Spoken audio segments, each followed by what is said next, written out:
Marcus Chen pulled his thermal jacket tighter as the ice storm hammered against his exploration pod's reinforced windows. The storm had forced him to land on this unnamed frozen planet 3 hours ago, and visibility was still near zero. As the chief xenobiologist for the Terran Deep Space Initiative, he'd seen plenty of hostile worlds, but this one felt different. The cold here wasn't just physical, it seemed to seep into his very soul. His scanner beeped weakly through the static.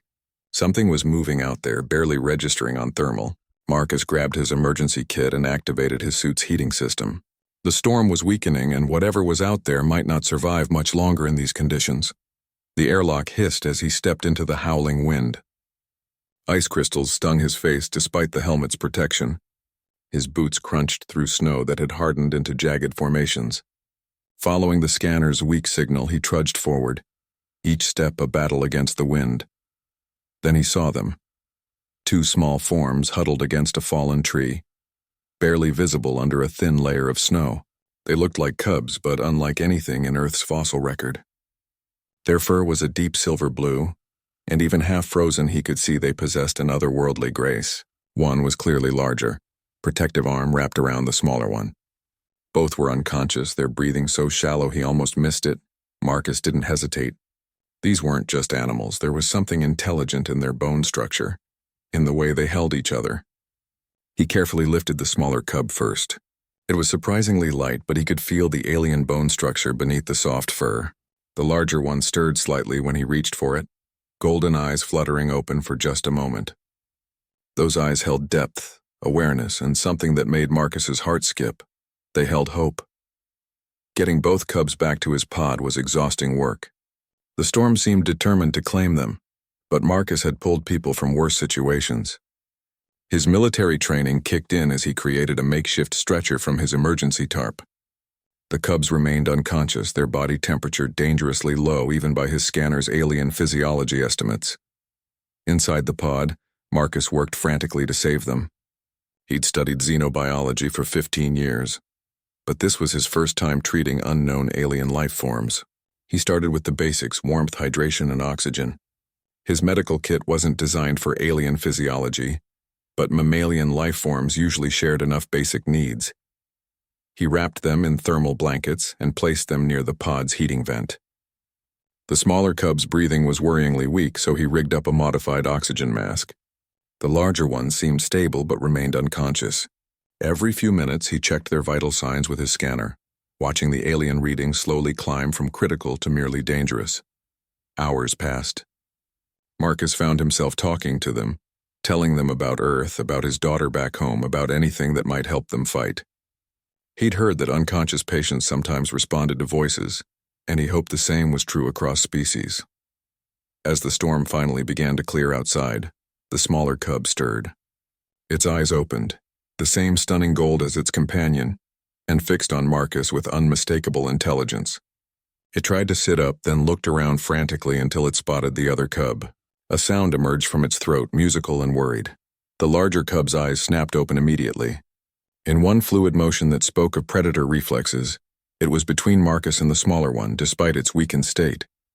But instead of aggression, Marcus saw calculation in those golden eyes.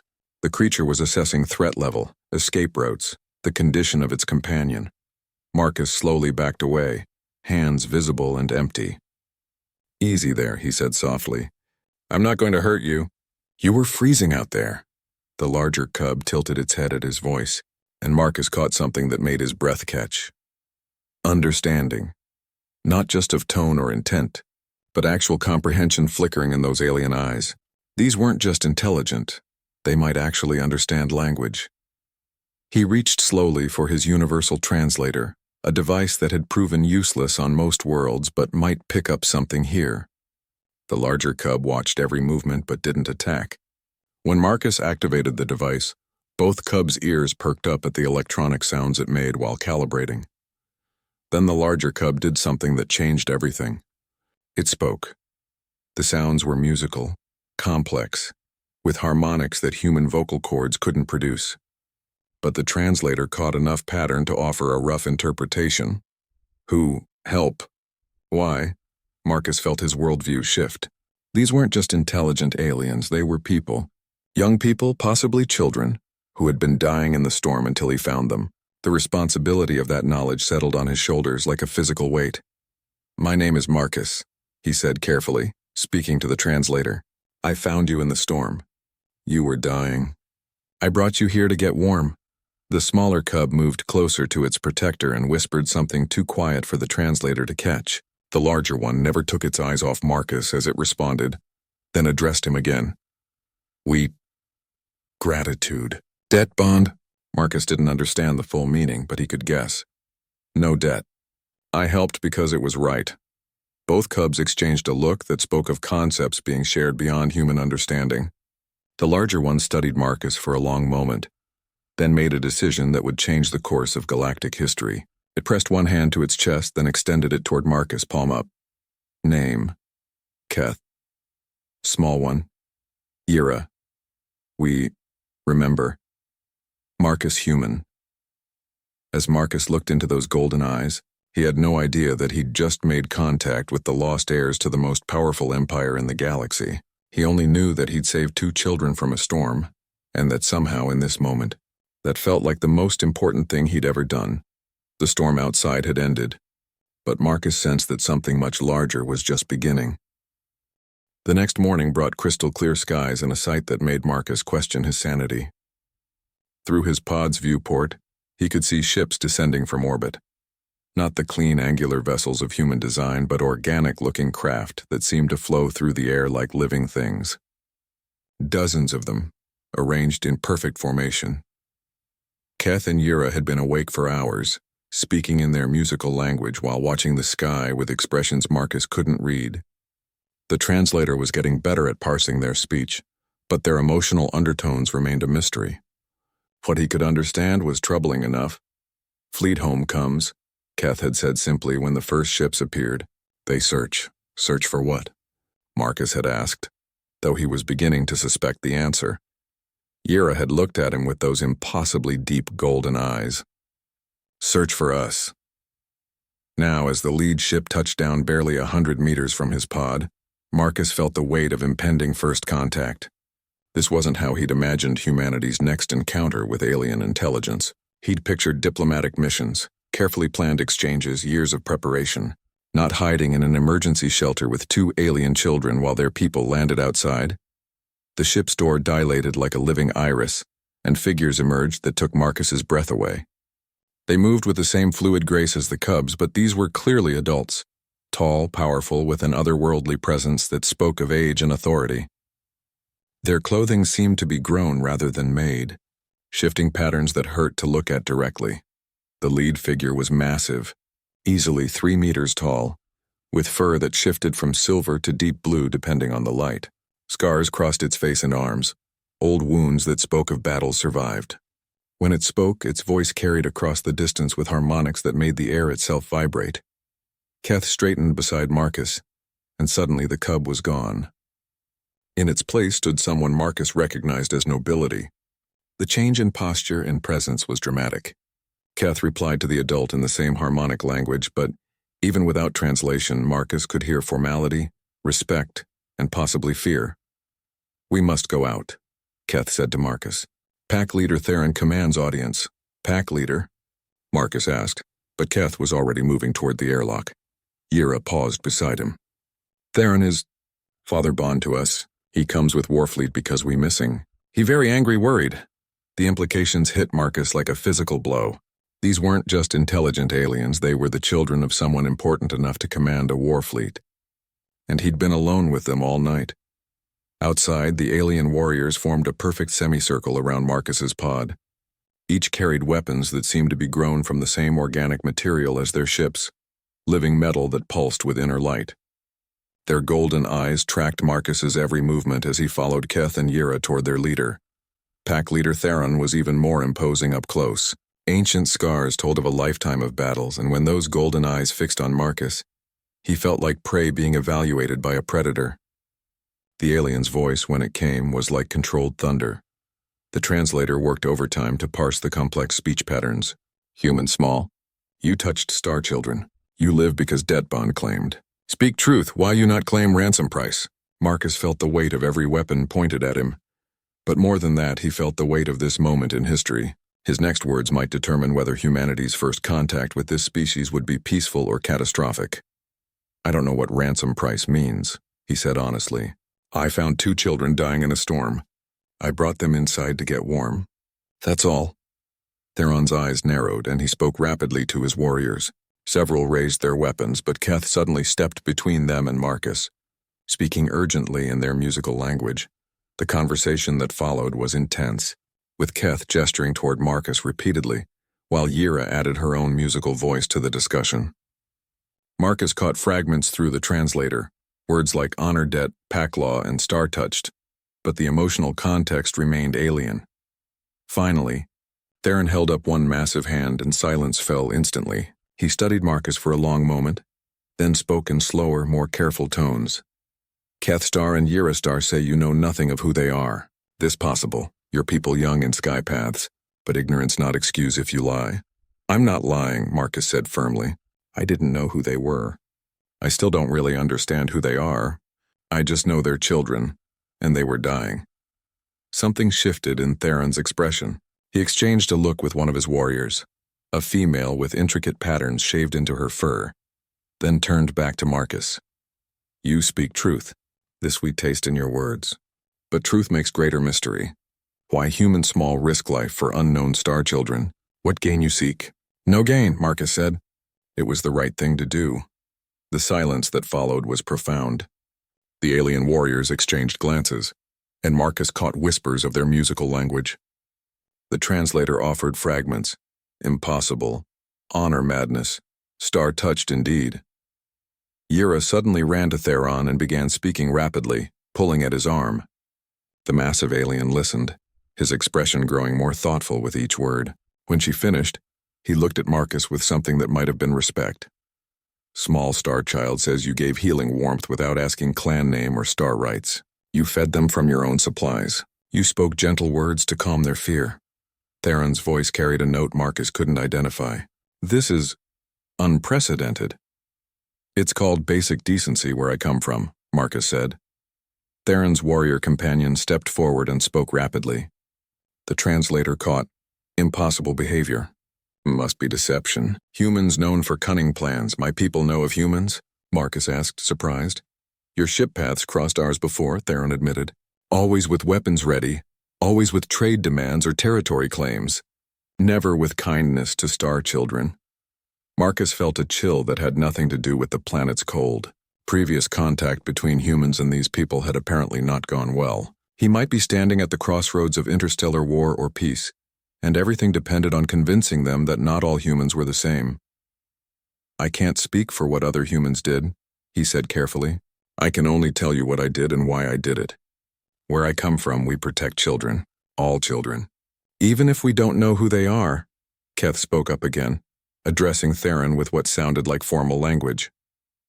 The pack leader listened, then replied with equal formality. The exchange continued for several minutes before Theron turned back to Marcus. "Star children invoke debt bond," he said, his voice heavy with significance. "By pack law, this makes you clan friend until debt resolved. This great honor, but also great burden. You understand?" Marcus didn't understand at all, but he nodded anyway. "What does that mean exactly?" "It means," Theron said, his scarred face showing what might have been a smile, "you come with us to Starden. Empress Mother will want to meet human who saved her heir children with no thought of reward." The world seemed to spin around Marcus. Empress Mother, heir children, he hadn't just saved 2 alien kids from a storm. He'd saved the future, rulers of an interstellar empire. As understanding dawned, Marcus realized that his simple act of kindness had just changed the course of galactic history. The question was, would it be for better or worse? The journey to the alien homeworld aboard Theron's flagship was unlike anything Marcus had ever experienced. The ship itself seemed alive, walls that pulsed gently with bioluminescent patterns, floors that adjusted their texture based on the occupants' needs, and air that always smelled faintly of growing things. Keth and Yira had been transformed from the half-frozen cubs he'd rescued. Clean and fed, wearing clothes that shifted color with their moods, they moved through the ship with the confidence of those born to command. Yet they stayed close to Marcus, often sitting beside him during meals or following him through the ship's organic corridors. You still puzzle confuse them, Theron had explained on the second day of travel. Star Children have never met someone who acted without seeking advantage. It breaks their understanding of how universe works. Marcus was beginning to understand the complexity of the society he'd stumbled into. Through conversations with Theron and the ship's crew, he learned that the Kithaeron Empire spanned hundreds of worlds and thousands of star systems. Every interaction was governed by intricate rules of debt, honor, and mutual advantage. Kindness without expectation of return was not just unusual, it was virtually unknown. "Your people," Theron said as they sat in the ship's observation deck, watching stars stream past in patterns no human had ever seen. "They always seek profit and kindness?" Marcus considered the question carefully. "Not always. But often, yes. We have sayings about not doing anything for free, about looking out for ourselves first." He paused, watching Keth and Yira play some sort of complex game that involved light patterns and musical notes.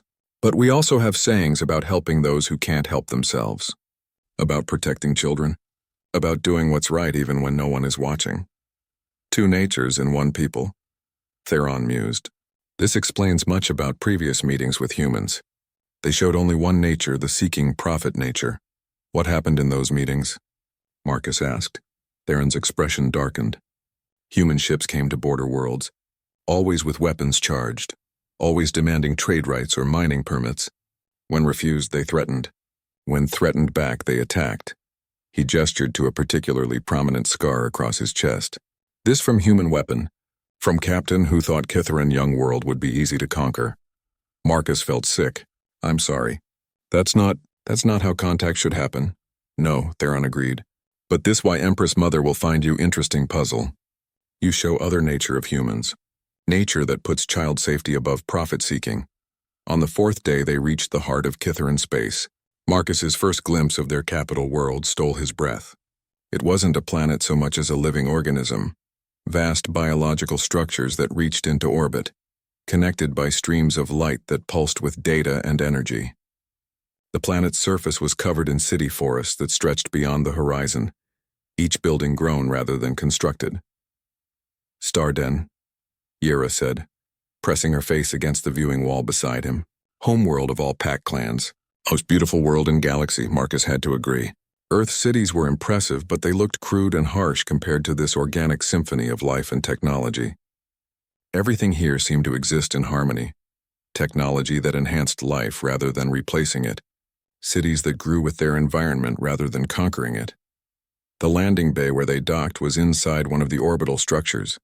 A vast hollow space lined with what looked like giant flowers. Other ships rested in the petals of these organic docks, and Marcus could see hundreds of different designs. The Kithaeron Empire clearly included many different species, all living under the same biological aesthetic. As they disembarked, Marcus noticed the attention they were drawing. Kithaerons of all ages lined the walkways, their golden eyes tracking his every movement. The musical whispers of their conversations created a constant background harmony, and his translator caught fragments of amazement, curiosity, and suspicion. "Famous human," the translator offered from dozens of voices. "Airsaver, pack friend, strange one." Keth and Yira walked proudly beside him, and Marcus realized that their presence was protecting him from more than just curious stares. Some of the adult Kithaerons watching showed signs of hostility. Bared teeth, aggressive postures, hands near weapons. The scars of previous human contact ran deep in this society. Their escort through the city forest was a marvel of organic engineering.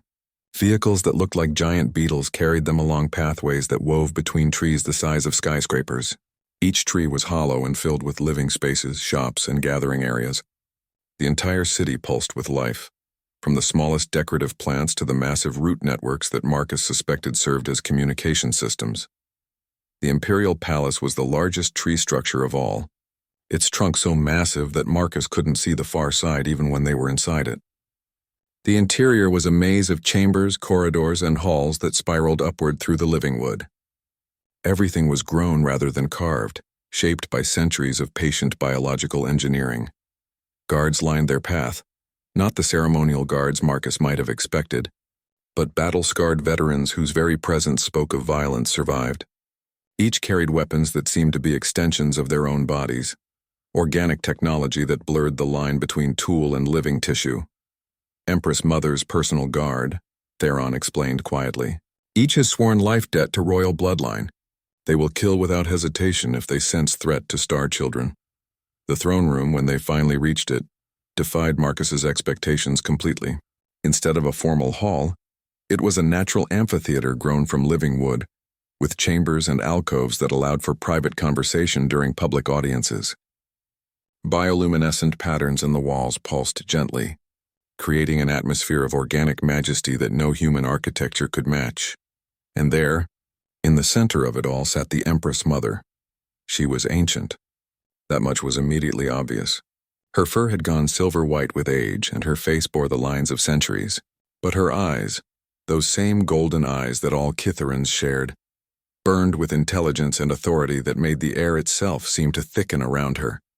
When she spoke, her voice carried harmonics that resonated in Marcus's bones. "Approach, human strange," the translator offered her words. "Let us see the one who saved our heirs without thought of reward." Marcus walked forward on unsteady legs, acutely aware that the wrong word or gesture could start an interstellar war. Behind the Empress sat advisors and nobles whose very presence spoke of power beyond human comprehension. This was the heart of an empire that spanned galaxies, and he was about to explain himself to its ruler. Keth and Yira had dropped to one knee when they entered, but the Empress gestured for them to approach. They ran to her, and Marcus watched the ancient ruler's expression soften as they whispered urgently in her ears, telling their version of events. When they finished, the Empress studied Marcus for a long moment. Then, to his utter shock, she stood and descended from her throne to face him at ground level. "Marcus human," she said, her voice now carrying notes of something that might have been warmth. "Our children tell us impossible story. They say you risked your life to save strangers, expecting nothing in return. They say you gave your food, your warmth, your protection without asking clan name or star rights." "That's true, Your Majesty," Marcus managed to say. "Empress Mother," Theron corrected quietly. "That's true, Empress Mother," Marcus amended. The ancient ruler circled him slowly, studying him like a fascinating specimen. "In 7 centuries of rule, we have never met one who acts from pure kindness. Even among our own people, kindness comes with expectation of favor return. You truly expected nothing." "I expected them to live," Marcus said honestly. That was enough. The silence that followed was profound. Then, to Marcus's amazement, the Empress Mother smiled, the first truly warm expression he'd seen from any Kitharan except the children. "Then you are either the greatest fool in the galaxy," she said, "or the first true human we have met. Time will tell which. But either way, Marcus human, you have given us hope that your people might be more than we believed." Marcus felt the weight of history settling on his shoulders. Everything that happened next would depend on how well he could represent humanity's better nature to a people who had only seen its worst. The test came 3 days later, in a form Marcus never expected. He had been given quarters in the Imperial Palace, a living chamber that grew around him, adjusting temperature, humidity, and even oxygen levels to his human physiology. Keith and Yira visited constantly, bringing him foods they thought he might like and asking endless questions about Earth, about human customs, about why he had saved them. That morning, Marcus was awakened by urgent harmonics echoing through the palace walls. His translator identified the tones as emergency signals, and within minutes Theron arrived at his chambers with grim news. "Border worlds under attack," the pack leader said without preamble. 3 colony systems, all civilian populations. Ships identified as human design but flying no recognized flags. Marcus felt his blood turn cold. Pirates? Or worse? Unknown. But timing is unfortunate. Theron's golden eyes held worry and something else, suspicion. "Some in High Council say too convenient.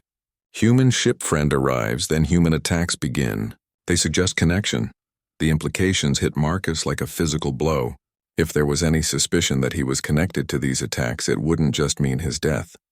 It could mean war between humanity and the Kitharan Empire. A war that humanity would lose catastrophically. "You have to know I'm not connected to this," Marcus said urgently. "I'm a xenobiologist, not a military officer." I don't even know where these systems are. We know, Theron said, but others in court are not so certain. Empress Mother has called emergency council. You must attend. The council chamber was a scene of controlled chaos when they arrived. Hundreds of Catharan nobles and officials filled the organic amphitheater, their musical voices creating a discordant symphony of anger and fear.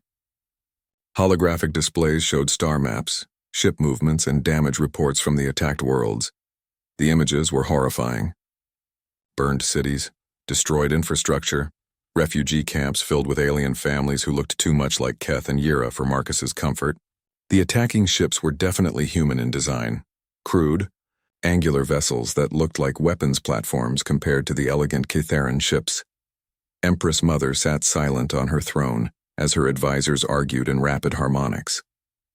Marcus's translator struggled to keep up, but the emotional undertones were clear: rage, fear, and a growing consensus that this attack was related to his presence.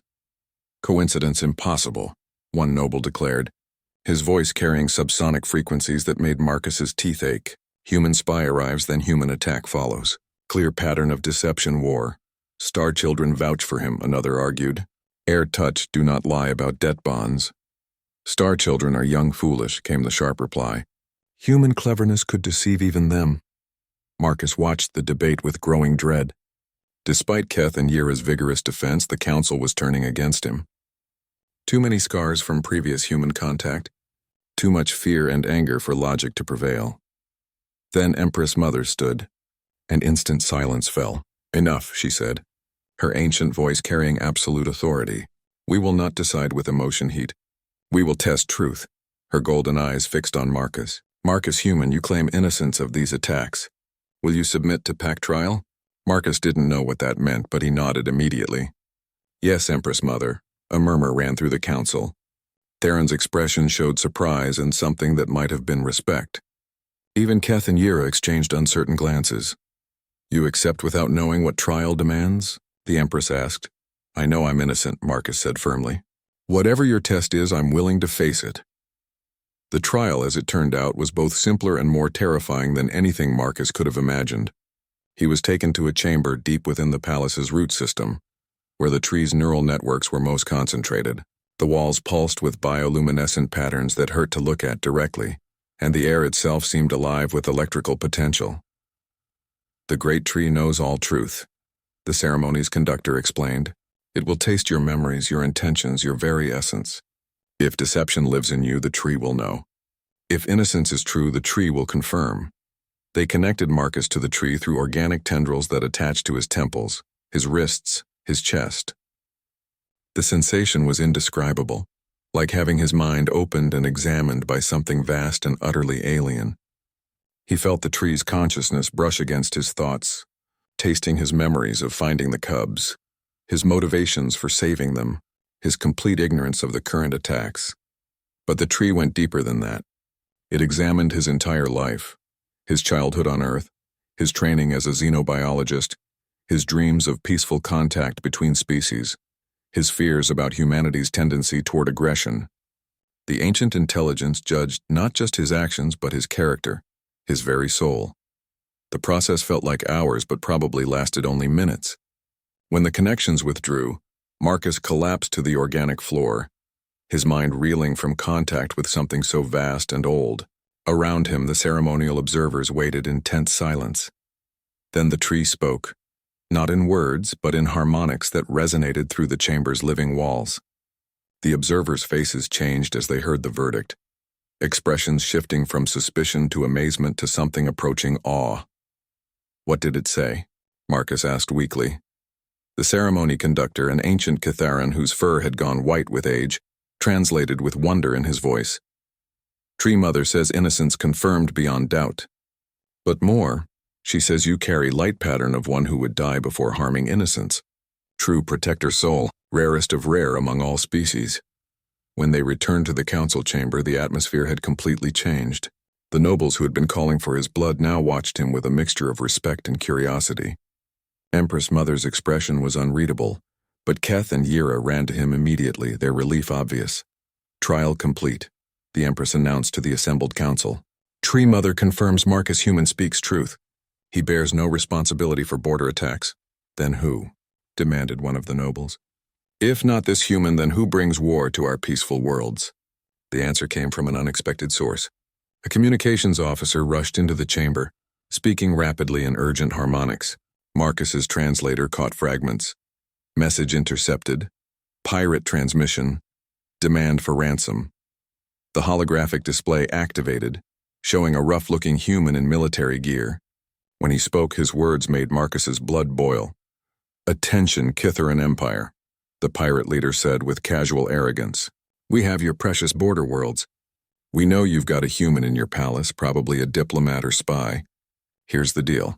Turn him over to us, along with 50 billion credits and navigation charts to your core systems, or we start executing civilians. You have 48 hours. The silence in the council chamber was deafening. Then Empress Mother spoke, her voice cold as interstellar space. So, human pirates seek to use Marcus Human as excuse for their greed war. They think we will trade innocent for their prisoner demands.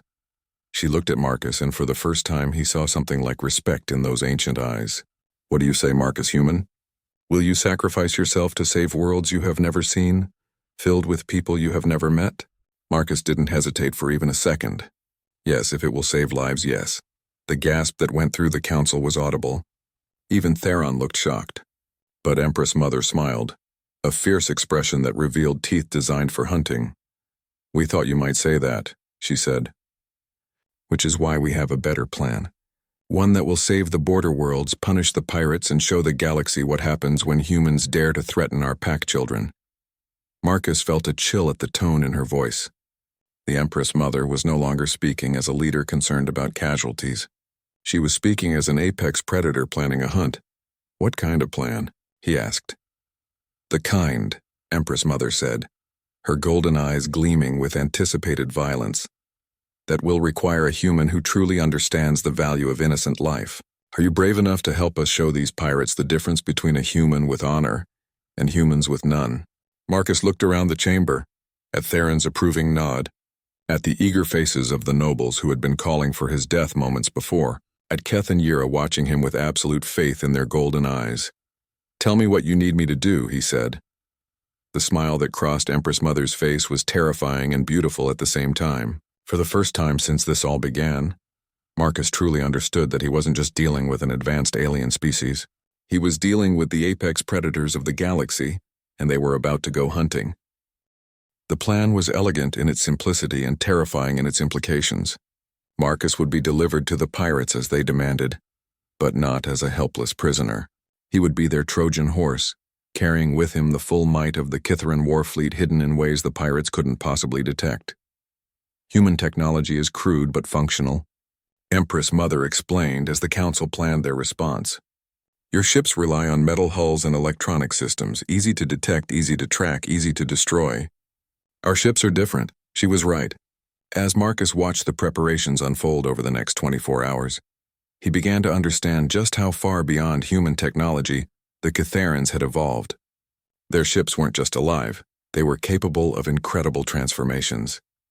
The vessel that would surrender Marcus to the pirates looked like a standard Kitharan courier ship, elegant and obviously unarmed. What the pirates wouldn't know was that hidden within its biological structure were 30 smaller craft, each one a devastating predator designed for close combat. More importantly, the ship itself could shed its peaceful exterior and reveal the war form beneath. Biomorphic technology, Theron explained as they watched the ship's final preparations. Ship appears harmless until moment of strike, then he made a gesture that suggested sudden, overwhelming violence, but the ship was only part of the plan. Marcus would be carrying technology that would allow the Kitharan fleet to track the pirates to their base, to monitor their communications and to strike with precision that would rescue the hostages while eliminating the threat. The technology was so advanced that it defied Marcus's understanding. Organic computers that could interface with human electronics, sensors that could map entire star systems through quantum entanglement, weapons that could disable ships without harming their crews.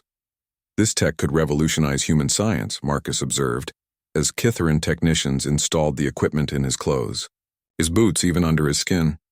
Yes, Empress Mother agreed, and that is part of the gift. Your people have shown us they can produce both monsters and heroes. This Marcus human proves heroes exist among humans, so we will help heroes become stronger than monsters." The deeper implications of her words weren't lost on Marcus. This wasn't just a rescue mission. It was a test of humanity itself. If he succeeded, if he proved that humans could be trusted with Kithran technology and knowledge, it could mean an alliance that would transform both species. If he failed, Keth and Yira were unusually quiet as departure time approached. They had insisted on helping with the preparations, learning everything they could about the mission.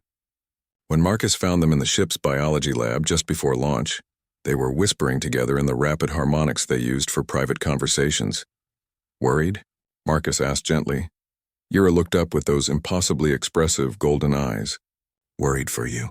Pirates are bad humans, hurt humans. They will not be kind to pack friend." "I'll be careful," Marcus promised, "and I won't be alone." It was true. While he would appear to be a helpless prisoner, he would actually be accompanied by 3 Kitharan special operatives disguised as his guards. The pirates would see humans delivering another human, never suspecting that 2 of those humans were actually Kitharans using biomorphic disguises. "Promise Bond you will come back," Keth said suddenly, his young voice carrying surprising intensity. "Promise Bond you will not let bad humans hurt innocent ones." Marcus knelt to bring himself to their eye level. "I promise both.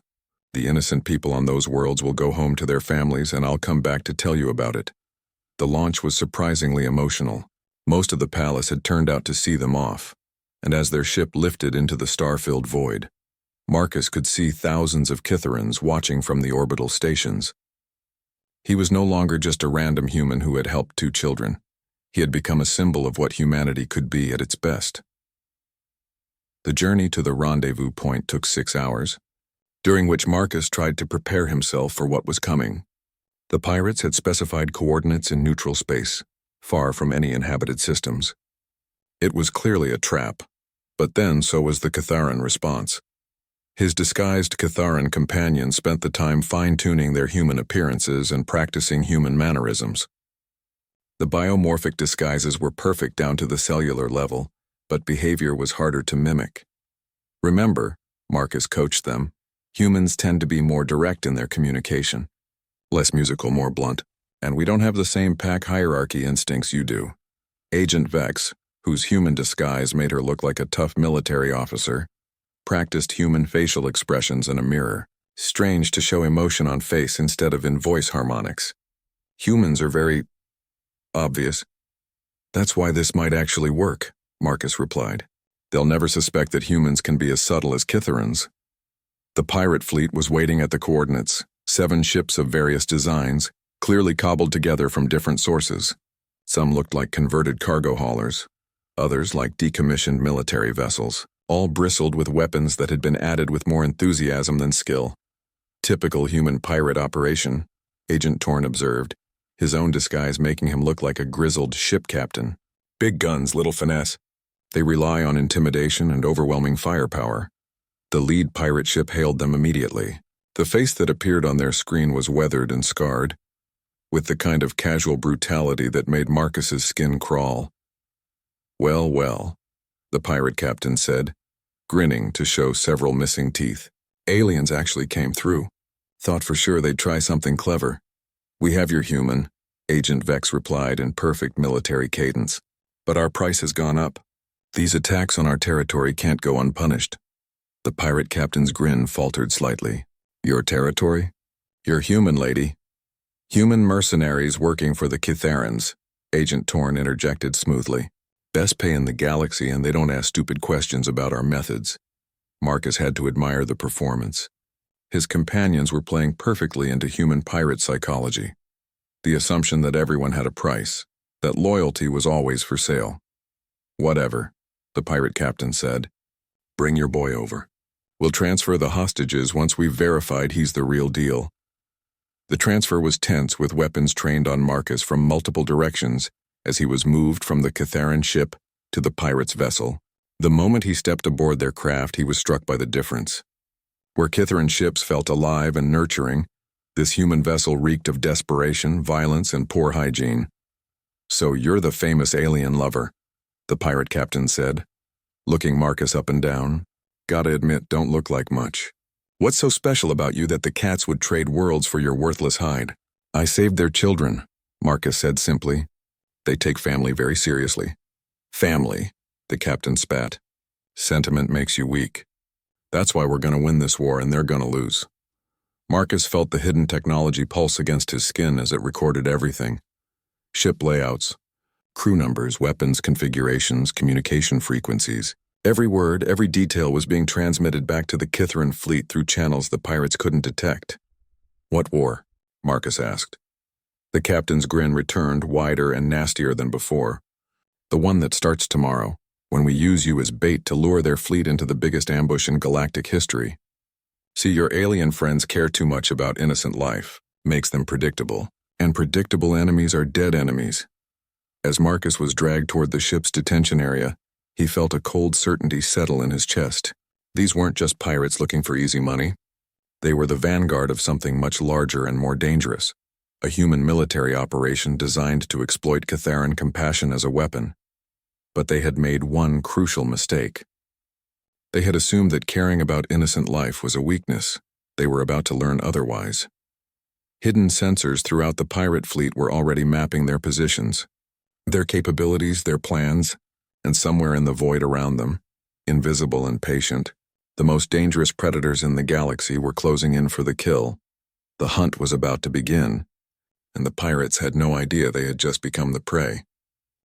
The pirate detention cell was exactly what Marcus had expected, cramped, filthy, and designed more for intimidation than security. As the heavy door clanged shut behind him, he activated the hidden transmitter in his boot with a carefully disguised movement. Immediately, his enhanced vision overlay showed him that his signal was being received by the Kytheran fleet. He wasn't alone in the detention block. Through the bars of adjacent cells, he could see other prisoners, Kytherans from the border worlds, including families with cubs no older than Keth and Yira. The sight of terrified alien children huddled against their parents made Marcus's resolve harden into something approaching fury. Human. One of the adult prisoners called softly, their universal translator offering the word in accented standard. You are the one, they demanded. I'm Marcus, he replied quietly. I'm here to help get you out. How? Another prisoner asked bitterly. You are trapped same as us. Soon they will kill us all. Before Marcus could respond, the detention block's main door opened. The pirate captain strutted in, flanked by 2 armed guards. His swagger was more pronounced now, and Marcus could smell alcohol on his breath. Having a nice chat with your new friends? The captain asked mockingly. Hope you're getting to know them well, 'cause you're all gonna die together real soon. The Kytherans will come for their people, Marcus said calmly. They don't abandon their own. Oh, I'm counting on it, the captain laughed. See, that's the beauty of this whole operation. Your precious cat people are so predictable. They'll send their fleet to rescue these pathetic civilians, and when they do, they'll fly right into the biggest trap in military history. He gestured grandly, clearly enjoying himself. 47 human battlecruisers hiding in the asteroid field around this system. Cloaked mines throughout the space lanes, jamming stations that'll cut off their fancy biocommunications. The moment their rescue fleet arrives, we'll have them surrounded and outgunned 3-1. Marcus kept his expression neutral, but inside he was recording every detail. The hidden technology was transmitting everything back to Empress Mother and her war council. 47 ships seems like overkill for a pirate operation. Pirates? The captain's laughter was ugly. Boy, you really don't get it, do you? We're not pirates. We're the advance force of the Human Supremacy Coalition. This whole operation is about proving that humans are the dominant species in this galaxy, not some furry aliens with their biotech toys. The name hit Marcus like a physical blow. The Human Supremacy Coalition was a terrorist organization that had been growing in Earth's outer colonies, preaching human superiority and advocating for the extermination of alien species. He'd hoped they were just political extremists with more rhetoric than resources. Surprised? The captain continued, clearly enjoying Marcus's reaction. Yeah, we've been planning this for years, studying their tactics, their technology, their weaknesses, and their biggest weakness is that they actually care about innocent life. Makes them soft. Makes them stupid. It makes them better than us, Marcus said quietly. The captain's expression darkened. Better? They're animals with fancy ships. When this is over, they'll be extinct animals with fancy ships, and humans will take their place as the rulers of this galaxy. He turned to leave, then paused. Oh, and don't bother hoping for rescue. Even if your alien friends somehow survive the ambush, they'll never find this base. We're hidden in a rogue planet system. No star, no energy signature. Completely invisible to their bioscanners. After the captain left, Marcus waited exactly 60 seconds before activating another hidden transmitter. This one sent a quantum entanglement pulse that would allow the Kytheran fleet to track him no matter where he was taken. The technology was so far beyond human science that the Coalition would never detect it. But as he looked around at the frightened prisoners, Marcus realized the full scope of what he was dealing with. This wasn't just about the border worlds or even the immediate hostages. The Coalition was planning genocide, and they had the military resources to attempt it. He began talking quietly with the other prisoners, learning about their capture, their families, their homeworlds. What he learned made him sick. The Coalition hadn't just attacked random targets. They had specifically targeted family groups, schools, medical facilities. They were deliberately trying to maximize psychological impact on Kytheran society. They took cubs from learning centers, one of the mothers told him, her voice broken with grief. Made parents watch, said it would make message stronger when they demanded ransom. Another prisoner, an elderly male with scars that spoke of a lifetime of military service, studied Marcus intently. You are not like other humans we have met. Why do you risk life for strangers? Because it's right, Marcus said simply. And because someone very wise once told me that protecting innocent life isn't weakness. It's the highest form of strength. The old warrior's golden eyes brightened with something like respect. You have learned pack wisdom. Perhaps your species has hope after all. 6 hours later, the trap was sprung. Marcus felt it through his enhanced senses first. A tremor in the ship's structure as massive engines fired, moving the asteroid base out of concealment.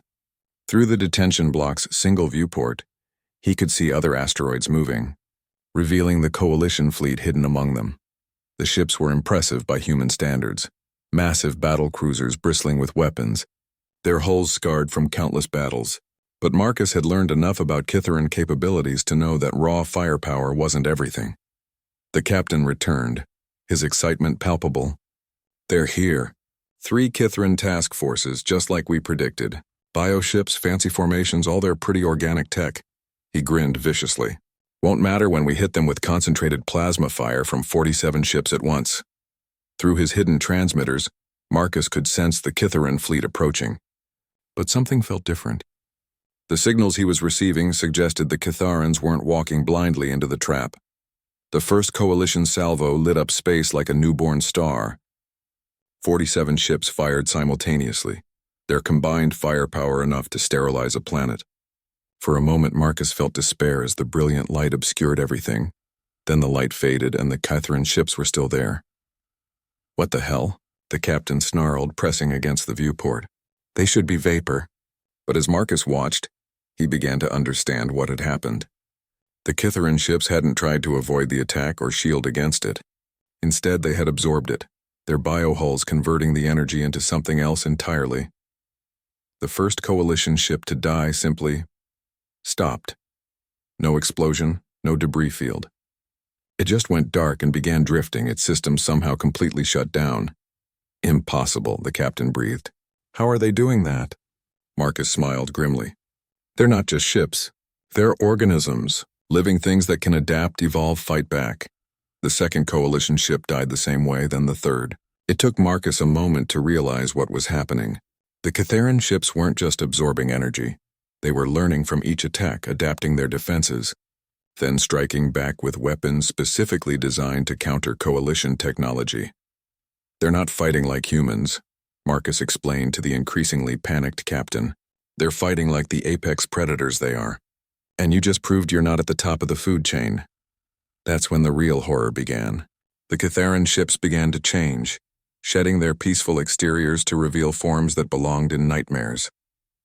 Organic weapons that moved like living things, hull configurations that defied physics, propulsion systems that seemed to bend space itself. The Coalition fleet, which had moments before been overwhelming hunters, suddenly found themselves being hunted by something far more dangerous. "All ships withdraw," the captain screamed into his communicator. "Repeat, all ships withdraw." But it was too late. The Kitherans had them surrounded, and Marcus was about to see what happened when the most dangerous species in the galaxy stopped pretending to be civilized. The hunt was over. The execution was about to begin.